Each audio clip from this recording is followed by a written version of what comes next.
dipersembahkan oleh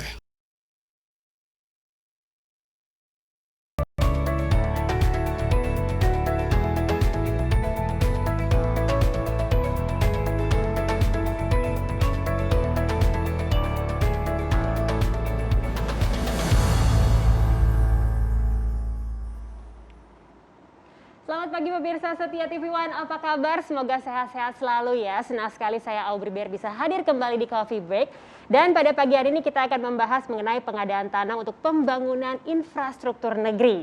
Kementerian Agraria dan Tata Ruang Badan Pertanahan Nasional atau ATR BPN terus pastikan pengadaan tanah untuk pembangunan kepentingan umum di seluruh wilayah di Indonesia.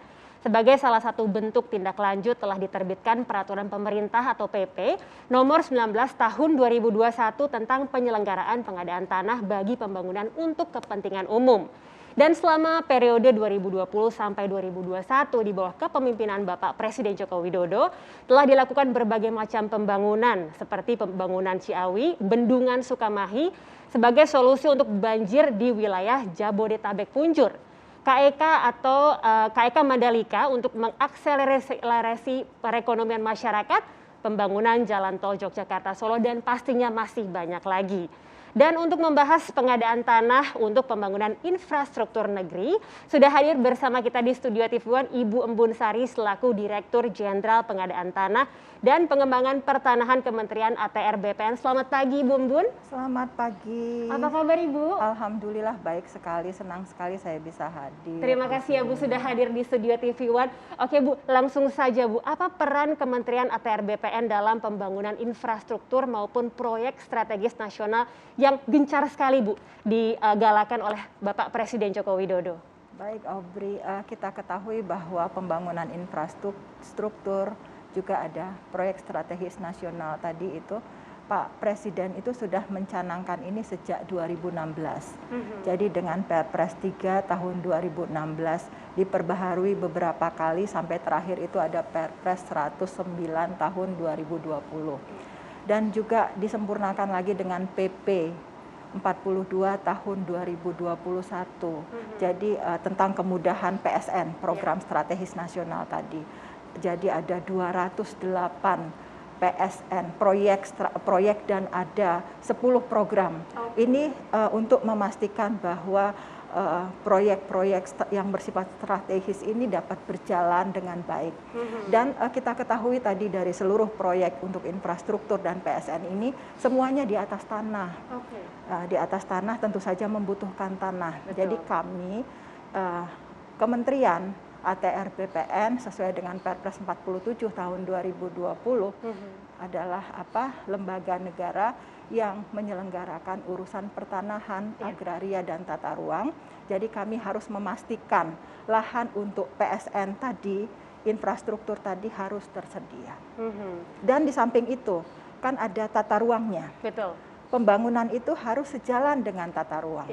Dan kebijakan tata ruang itu ada di kita. Nah, itu jadi kaitan kita dengan penyediaan tanahnya dan juga tentang tata ruang. Jadi semuanya harus terintegrasi ya, Bu. Pembangunan Ya, itu harus sustain.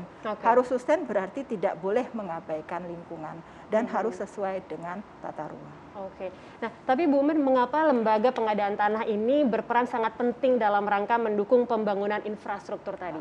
Jadi kan saya tadi sampaikan bahwa semua pembangunan membutuhkan tanah dan di atas tanah kan. Di sisi lain itu hampir tidak ada satu bidang pun yang tidak ada penguasaannya, kan penguasaan dan pemilikannya. Kalau di UUPA pasal 16 itu disebutkan setiap hak atas tanah itu memiliki fungsi sosial. Artinya adalah boleh digunakan tapi sepanjang akan digunakan untuk kepentingan umum, pemegang hak itu harus merelakannya. Tetapi ada juga ajas bahwa tidak boleh hak milik seseorang itu dirampas, diambil, kecuali untuk kepentingan umum. Dan kepada bekas pemegang haknya, kepada pemegang haknya diberikan kompensasi. Dalam hal ini adalah ganti rugi yang layak dan adil.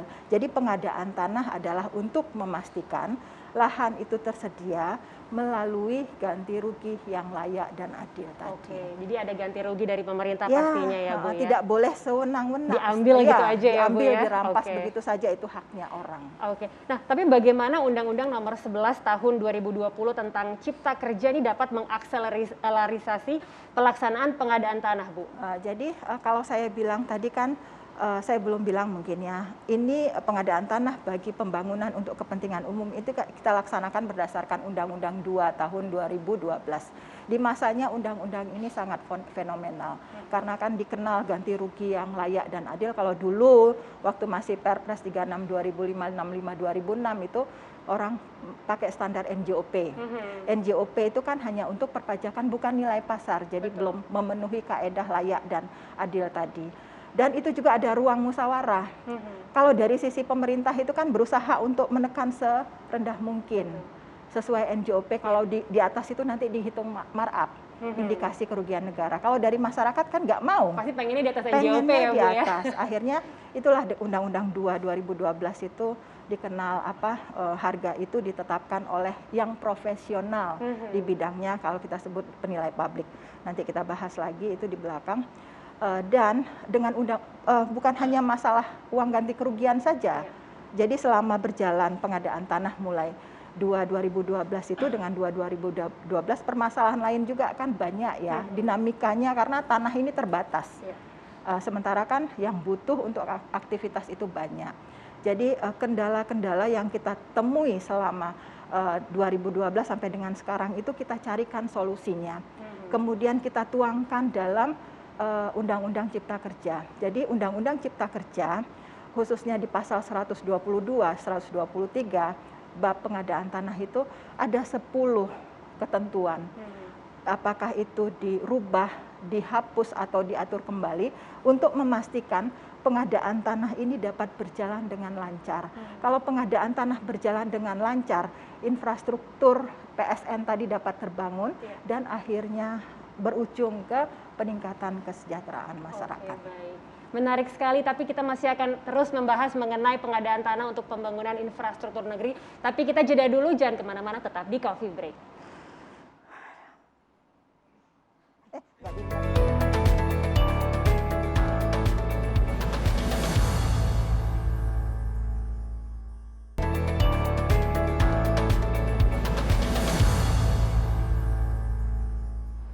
Ya, kita kembali di Coffee Break, masih bersama saya Aubrey Bear dan juga Ibu Embun Sari, masih membahas mengenai pengadaan tanah untuk pembangunan infrastruktur negeri.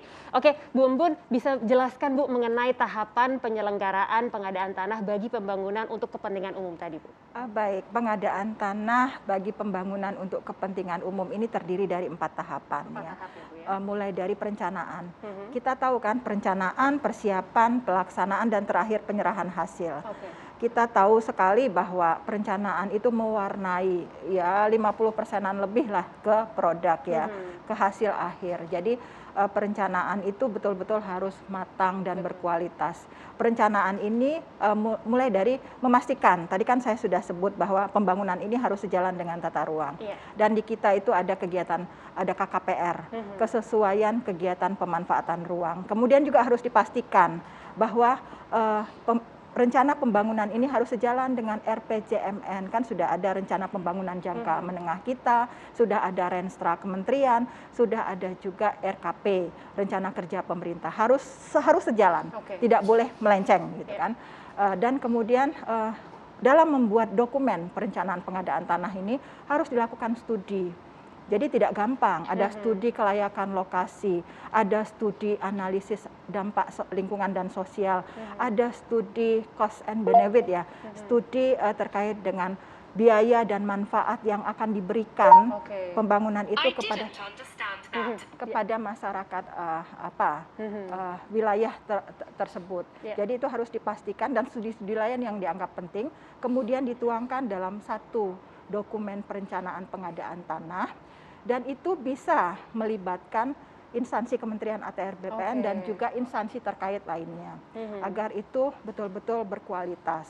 Dan ini kemudian dokumen ini dipastikan kalau sudah full, Selesai sudah ya, Bu, ya? selesai, masuk ke tahap persiapan. Oke. Ini disampaikan kepada gubernur. Mhm. Kalau luasan itu di atas 5 hektar ya. Di atas 5 hektar ya, Bu, 5 ya? hektar, gubernur kan. Kalau sampai dengan 5 hektar cukup ke bupati wali kota.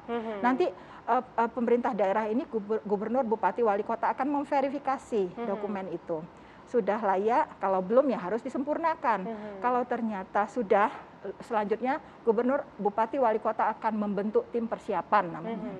Tim persiapan inilah yang mengabarkan, yang mensosialisasikan, yang menyampaikan kepada masyarakat ke siapa yang ada di lokasi itu, apakah di sana ada aset instansi pemerintah atau daerah atau apapun, ada TKD, ada wakaf. Diinformasikan bahwa akan ada loh rencana pembangunan dan akan melalui tahapan pengadaan tanah dulu kan, untuk kemudian pembangunannya nanti berapa lama juga. Itu diinformasikan, itu kan hanya informasi saja. Selanjutnya setelah itu dilakukan pendataan awal, lebih detail dari tadi, siapa punya berapa, di mana gitu kan, status tanahnya seperti apa, apakah itu kawasan, apakah itu tadi TKD, karena kan ini semuanya harus butuh izin pelepasan. Selanjutnya setelah data awal itu, dari data awal ini dilakukan yang dinamakan dengan konsultasi publik. Konsultasi publik ini adalah komunikasi dialogis, katakanlah musyawarah ya, untuk mendapatkan apakah itu edukasi sehingga ada kesepahaman terkait dengan rencana pembangunan ini. Dan juga kalau sudah sepaham, kan ada yang disebut dengan kesepakatan lokasi. Berarti lokasi itu disetujui oleh masyarakat dan pengelola pengguna BMN tadi, bahwa ini akan dilaksanakan pembangunan. Kalau sudah, berarti itu disampaikan ke gubernur.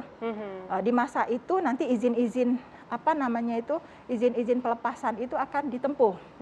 Dan gubernur dalam 14 hari harus menerbitkan penetapan lokasi, gubernur, bupati, wali kota. Menerbitkan penetapan lokasi, dan ini menjadi izin untuk pelaksanaan. Dan kalau pelaksanaan nanti mulai dari diukur bidang per bidang, kemudian setelah itu hasilnya itu mengukur ini harus ditunjukkan oleh masyarakat loh. Yang punya tanah. Jadi kalau ternyata bidang saya bukan di sana, itu kan ya waktu nunjukkan batas bagaimana. Kan sudah ada sosialisasi, sudah ada konsultasi sebelum pengukuran. Dalam tahapan pelaksanaan itu juga dikasih tahu. Dan pasang dihadiri tanda oleh masyarakat juga ya, Bu, pastinya ya. Pasang tanda batasnya ya. Tanggal sekian petugas kita akan datang untuk melakukan pengukuran. Tolong juga disiapkan fotokopi data yuridisnya. Apakah itu ada sertifikat, ada girik, ada akta jual beli, atau hanya surat penguasaan fisik, SPPF istilah, pernyataan penguasaan fisik. Dan kalau tidak ada, misalnya rekening listrik, itu juga bisa dijadikan itu sebagai bukti penguasaan. Itu diserahkan ke petugas kita, kemudian hasil itu diolah dan keluarannya peta bidang dengan daftar nominatif namanya. Itu masih ditempelkan, diumumkan di lokasi atau di kantor kelurahan desa atau yang sejenis lah. Yang bisa dilihat selama 14 hari itu dipajang di sana, dan masyarakat bisa lihat, oh tanah saya salah, luasnya harusnya sekian, bukan sekian. Oh tanah saya tertukar sama si B, gitu kan. Hal-hal begitu dikomunikasikan selama 14 hari pada saat kita pengumuman. Kemudian kalau sudah tidak ada masalah, kita sampaikan ke appraisal untuk dinilai berdasarkan itu. Semua dinilai, mulai dari tanahnya. Kalau ada bangunannya detail. Karena kan ini penilaiannya tunggal ya, bidang per bidang dinilai. Kemudian ada tanaman, pohon sawo misalnya. Jadi semuanya dinilai. Semuanya dinilai, semua benda yang terkait tanah yang bisa dinilai itu akan dinilai. Kemudian setelah penilaian keluar, dimusyawarahkan. Musyawarah ini bukan turun naik harga, tetapi lebih ke preferensi bentuk ganti kerugian. Mau tanah, mau yang utama adalah uang ya, kas kan. Terus habis itu bisa juga dengan relokasi, bisa juga dengan penyertaan saham atau bentuk lain yang disepakati pada saat musyawarah. Kalau sudah oke, nanti divalidasi, selanjutnya tinggal dibayar pelepasan hak. Selesai, kita serahkan hasilnya ke instansi yang membutuhkan tanah tadi. Jadi melalui 4 tahapan tadi Empat ya Bu ya? tahapan tadi, jadi panjang memang, tetapi kan kita memastikan masyarakat tidak dirugikan, pembangunan tetap jalan. Betul. Nah, tapi siapa saja Bu yang terlibat dalam penyelenggaraan pengadaan tanah tadi Bu, bagi pembangunan untuk kepentingan umum? Tadi kan di berbagai tahapan ini banyak pihak yang terlibat. Betul. Yang pertama yang menyiapkan dokumen perencanaan tadi adalah instansi pengguna, kan instansi yang membutuhkan tanah. Kemudian yang jelas, kalau kita sebutnya masyarakat itu adalah pihak yang berhak atau pihak yang menguasai tanah, objek pengadaan tanah. Kemudian juga ada instansi, kalau di sana ada aset, ada apa ya, ada BMN, ada TKD, itu instansi pemerintah pusat atau pemerintah daerah. Kalau ada tanah BUMN, BUMD, terus juga kalau wakaf ya, berarti di sana ada nazir. Kan perizinannya juga harus melalui BWI ya, Badan Wakaf Indonesia, ke Kementerian Agama. Kemudian semua yang terkait. Oke, baik. Ini menarik sekali, pasti saya yakin masih banyak pertanyaan juga nih untuk Ibu. Tapi kita harus jeda dulu, jangan kemana-mana, tetap di Coffee Break.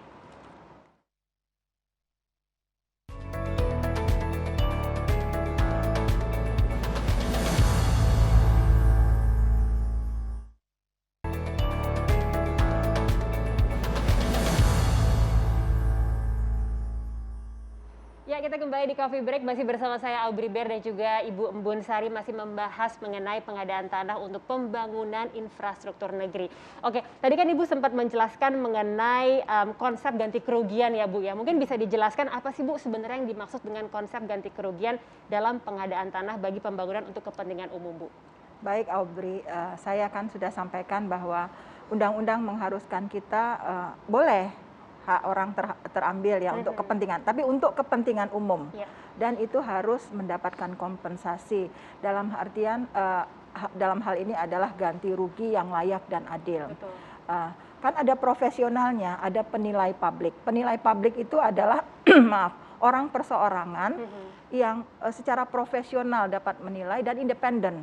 Mereka ini dapat izin praktek dari Kementerian Keuangan. Lebih khusus lagi ada penilai pertanahan. Penilai pertanahan ini adalah penilai publik yang mendapat lisensi dari Kementerian ATR BPN yang bertugas untuk menilai objek-objek pengadaan tanah dan pelayanan pertanahan dan tata ruang lainnya. Jadi mereka yang menilai, bukan pemerintah, bukan dari unsur pemerintah, bukan juga dari masyarakat yang memutuskan. Jadi kembali lagi profesional lah yang menentukan harga ini, nilai ini layak dan adil tadi. Jadi memang tenaga profesional ya? Tenaga profesional yang dinilai semuanya. Tadi kan sudah saya sebutkan. Tanah, kalau ada ruang di atas tanah itu juga dinilai. Kalau ada ruang di bawah tanah juga kita nilai.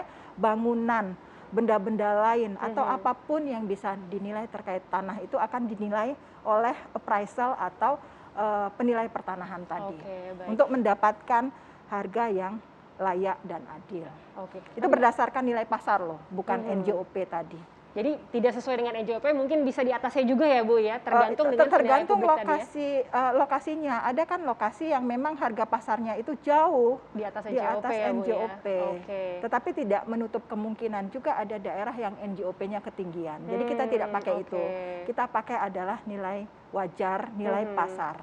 Orang jual beli, transaksi kan pembeli penjual, itu nemunya di mana kan itu nilai pasar, nilai kesepakatannya Bu ya. Oke, baik. Nah, tapi apabila pada kenyataannya ada pihak-pihak yang mungkin menolak Bu nilai tadi atau besaran ganti kerugian, itu bagaimana Bu? Jadi yang bersangkutan bisa mengajukan keberatan ke pengadilan negeri setempat dalam waktu 14 hari. Kemudian nanti pengadilan akan memutus dalam waktu 30 hari.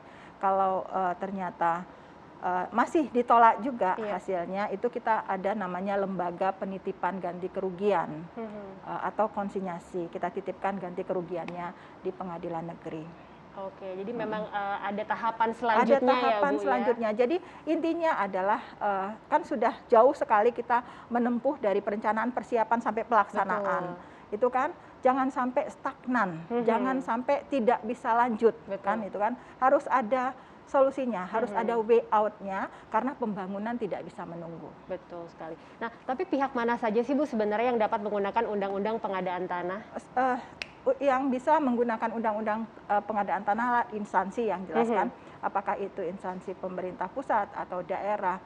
badan usaha milik negara, kalau itu mendapat penugasan, ada bank tanah, kalau mendapat penugasan, bisa juga badan usaha dengan kuasa melalui perjanjian dengan lembaga pemerintah. Nah, mungkin pasti banyak juga pemirsa Setia TV One yang penasaran nih sebenarnya bagaimana sih Bu progres atau capaian pengadaan tanah sampai dengan Desember 2021 ini Bu. Dan berapa nih Bu target di 2022? Jadi tadi saya sebutkan kalau di peraturan Menteri Koordinator Ekon itu kan ada 208 program dan 10 proyek. Kalau dihitung-hitung berdasarkan data kita terakhir itu ada 155 PSN yang sudah kita selesaikan pengadaan tanahnya. Dan itu total luas kira-kira kalau PSN aja sekitar 23.000 hektar ya. Kalau non PSN itu ada hampir 10.000 hektar. Dan kita di 2002 harus menyelesaikan sisanya karena pembangunan diharapkan Bapak Presiden itu harus selesai sampai dengan 2024. Pembangunan kan tidak bisa jalan kalau pengadaan tanahnya belum selesai. Dan pastinya masih banyak sekali yang harus dikejar ya Bu ya untuk 2022 ya. Tapi tadi sebelumnya Ibu juga sempat menjelaskan mengenai tanah dengan skala kecil, itu mungkin bisa dijelaskan lebih dalam lagi Bu. Apa sih sebenarnya yang dimaksud dengan pengadaan tanah skala kecil? Jadi ini hanya untuk dalam rangka efisiensi. Jangan sampai biaya pengadaan tanah itu lebih besar dari biaya ganti ruginya. Itu saja. Jadi untuk skala kecil itu adalah sampai dengan 5 hektar. Kalau skala besar itu 5 hektar ke atas ya, lebih 5 hektar ke atas. Jadi kalau skala besar itu dilaksanakan dengan Undang-Undang 2 2012 tadi, kemudian kan sudah dirubah dengan Undang-Undang Cipta Kerja tadi kan, kemudian terbitlah, ini kita belum menyinggung-nyinggung PP 19 tahun 2021 itu kan anaknya, anaknya atau peraturan pelaksanaannya dari undang-undang itu. PP 19 tahun 2021. Kalau misalnya untuk yang skala kecil bisa dilaksanakan pakai pengadaan tanah tadi dengan Undang-Undang 2 tadi PP 19 tahun 2021. Bisa juga secara B2B. B2B itu artinya instansi yang membutuhkan tanah langsung ke perorangan yang membeli. Itu bisa 5 hektar ke bawah dalam rangka efisiensi. Boleh hibah, boleh apapun yang disepakati. Baik.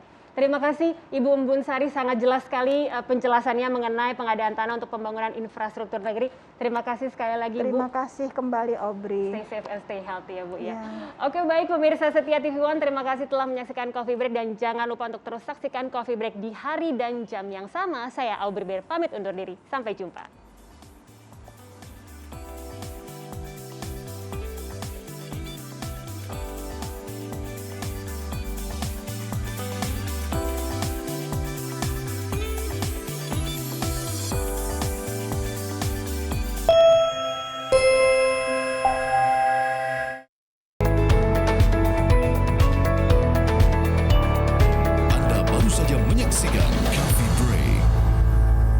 Dipersembahkan oleh